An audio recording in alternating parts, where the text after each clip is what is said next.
Corona संक्रमण के बाद एक बार फिर से शिक्षण सत्र की शुरुआत की जा चुकी है, जिसके बाद स्कूलों में छात्र छात्राओं के पहुंचने का सिलसिला तो शुरू हो गया है, लेकिन शिक्षकों की कमी के चलते पढ़ाई शुरू होने से पहले ही प्रभावित होती नजर आ रही है। देखिए ये खास रिपोर्ट।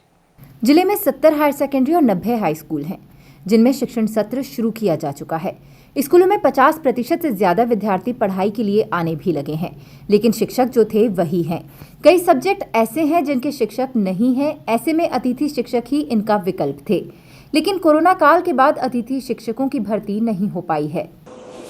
लगभग आधे बच्चे जो हैं वो स्कूल में आ रहे हैं। स्कूल की क्षमता जो है वो कक्षा 9 से 12वीं तक जो है 504 बच्चे दर्ज हैं और लगभग 250 बच्चे जो हैं वो स्कूल में अभी आ रहे हैं। कक्षा 9वीं और 11वीं जो है वो प्रथम 3 दिवस लगाई जा रही है सप्ताह में।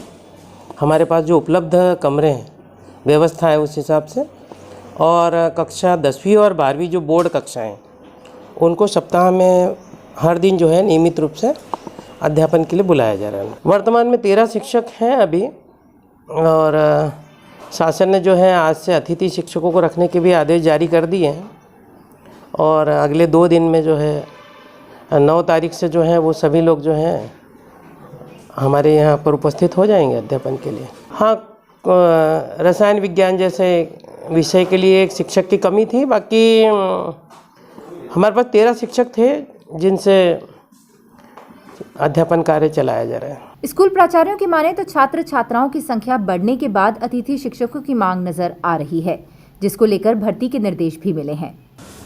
बच्चे आ रहे हैं और लगभग अब 50% तक के बच्चे आने लग गए हैं। थोड़े जो है ग्रामीण क्षेत्र के बच्चे वो ही थोड़े से कम आ रहे हैं, लेकिन कोशिश ये है कि वो ऑनलाइन के माध्यम से जो है जितना कोर्स कवर कर सकें उतना कवर कर सकें। और आवागमन के साधन यदि उपलब्ध हैं, बसें चल रही है और यदि वो आते हैं, लेकिन वो कम सीमित संख्या में आ पा रहे हैं। लेकिन फ़िलहाल जो है दिन पे दिन संख्या बढ़ती जा रही है बच्चों की। अभी लगभग 50% से अधिक बच्चे जो सभी क्लासेस में आ रहे हैं। विषयों के हिसाब से शिक्षकों की कमी है। वर्ग 1 में होम साइंस का लेक्चरर की कमी है, फिर हिंदी की कमी है, इसके अलावा रसायन शास्त्र का कोई टीचर नहीं है, इसी के अलावा गणित का कोई शिक्षक नहीं है। ऐसी स्थिति में पूर्व में कार्यरत अतिथि शिक्षकों से निवेदन किया था कि वे ऑनररी हमारे बच्चों को मार्गदर्शन प्रदान करें।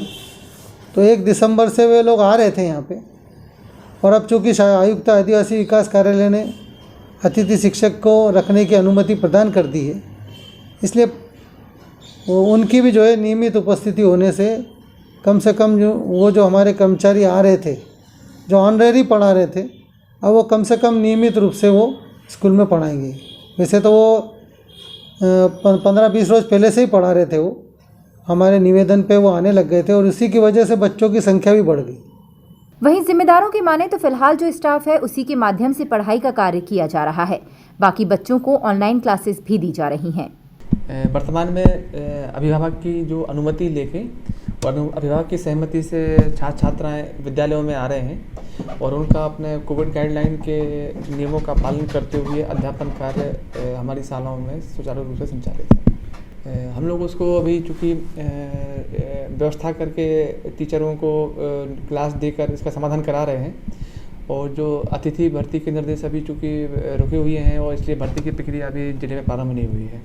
ये चूँकि देखो अभी 57 हमारे ज़िले में हाई स्कूल हैं और 57 हाई सेकेंडरी स्कूल हैं, और जो 90 हमारे यहाँ पे ना हाई स्कूल हैं। और इन सभी में चूँकि जिन विषयों के टीचर नहीं होते हैं उनको हम अतिथि के माध्यम से संचालित कराते हैं। अतिथियों का एक जो बड़ा डाटा है वो जो DPC के माध्यम से भी आपको जानकारी मिल जाएगी, जो 1 से 8 वाला है। तो इस सत्र में अभी हम लोग जो शिक्षक उपलब्ध हैं उन्हीं से काम करा रहे हैं, नए हम लोग अभी नहीं रख पा रहे हैं। बहरहाल अब सोचने वाली बात यह है कि अगर सब्जेक्ट के शिक्षक ही नहीं तो बच्चों की पढ़ाई कैसे होगी, और इस तरह से होने वाली पढ़ाई का आगे जाकर क्या नतीजा निकलेगा। बड़वानी से MP न्यूज़ के लिए तरुण जैमन की रिपोर्ट।